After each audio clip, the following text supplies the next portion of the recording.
आइए आज हम बात करते हैं एक्सोक्राइन ग्लैंड्स की। तो देखिए एक्सोक्राइन ग्लैंड्स क्या होती है, तो वो ग्लैंड्स जो अपना सिक्रीशन डायरेक्ट एपिथेलियल सरफेस पे रिलीज करती है। ठीक है, तो एपिथेलियल सरफेस पे रिलीज करती हैं, इसी को हम एक्सोक्राइन ग्लैंड्स बोलते हैं। जबकि हम एंडोक्राइन ग्लैंड की बात करें तो एंडोक्राइन ग्लैंड क्या होती है कि ये हार्मोन का सिंथेसिस करती हैं और ये एंडोक्राइन ग्लैंड अपना सिक्रीशन जो होती है ब्लड सर्कुलेशन में करती है। ठीक है, तो ये ब्लड सर्कुलेशन में करती हैं और एक्सोक्राइन ग्लैंड्स ये डायरेक्ट एपिथेलियल सरफेस पे ही रिलीज करती हैं। तो ये हमारी एक्सोक्राइन ग्लैंड्स होती हैं, बहुत बेसिक चीज है।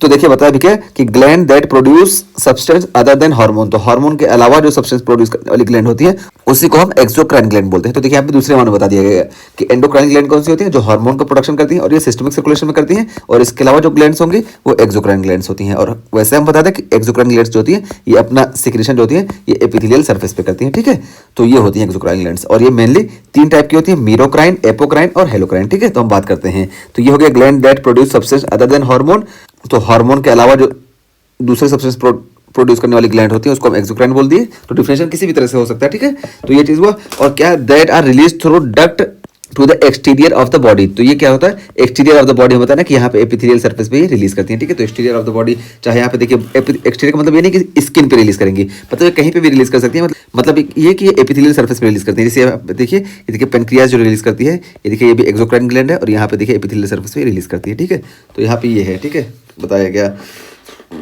और फिर यहाँ पे टाइप बताया गया कि तीन टाइप के होते हैं। तो सबसे पहले बताया गया मीरोक्राइन। देखिए मीरोक्राइन का एग्जांपल क्या है, सलाइवरी ग्लैंड और स्वेट ग्लैंड। ये मीरोक्राइन ग्लैंड क्या होती है, ये देखिए इनका जो अंदर यहाँ फॉर्मेशन हुआ ना, इस फॉर्मेशन को जो है ये सिक्रेट करती है एक्सोसाइटोसिस से।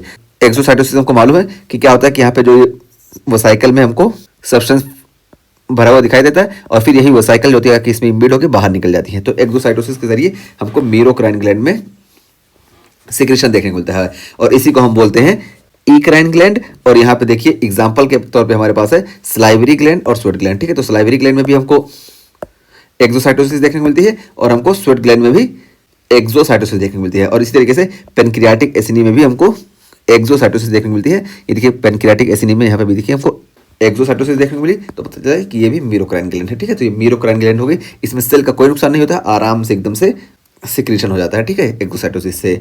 उसके बाद दूसरी हम बात करें तो यहाँ पे देखिए हमारा होता है एपोक्राइन। देखिए दूसरा बताया गया एपोक्राइन, और एपोक्राइन में क्या होता है कि यहाँ पे पिंच ऑफ ए पोर्शन, तो ये जो सेल है जिस सेल के अंदर यहाँ पे सब्सटेंस का फॉर्मेशन हुआ तो इसी का एक पोर्शन जो होता है पिंच ऑफ हो जाता है। देखिए यहाँ पे फॉर्मेशन हुआ, देखिए थोड़ा सा ये निकला, फिर जब ज़्यादा हो गया तो ये पिंच ऑफ होकर ये अंदर आ गया।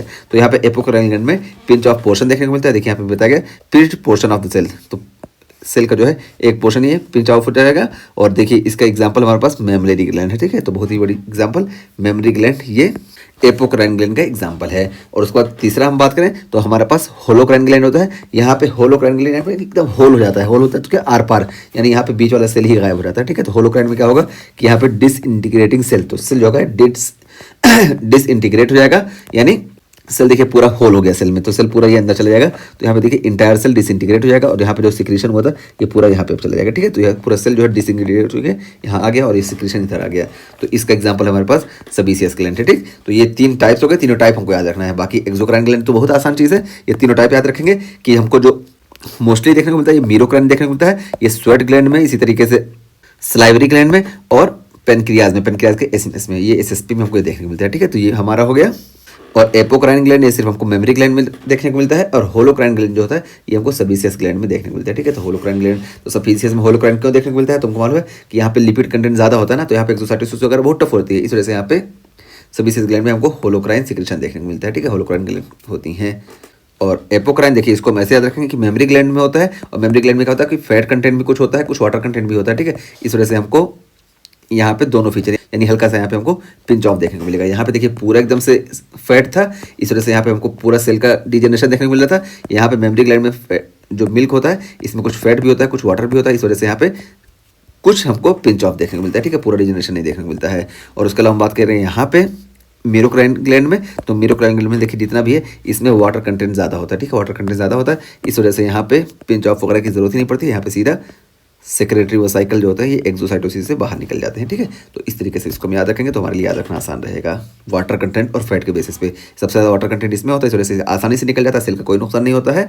और सबसे कम वाटर कंटेंट या सबसे ज़्यादा फैट कंटेंट इसमें होता है, इस वजह से इसमें सिक्रीशन में परेशानी होती है, इस वजह से पूरे सेल को यहाँ पे डिजनरेट होना पड़ता है और इसमें मिक्स होता है, इस वजह से यहाँ पे हल्का सा जो होता है पिंच ऑफ होता है। ठीक है, तो यहाँ पे हम याद रखेंगे मीरोक्राइन, एपोक्राइन और होलोक्राइन।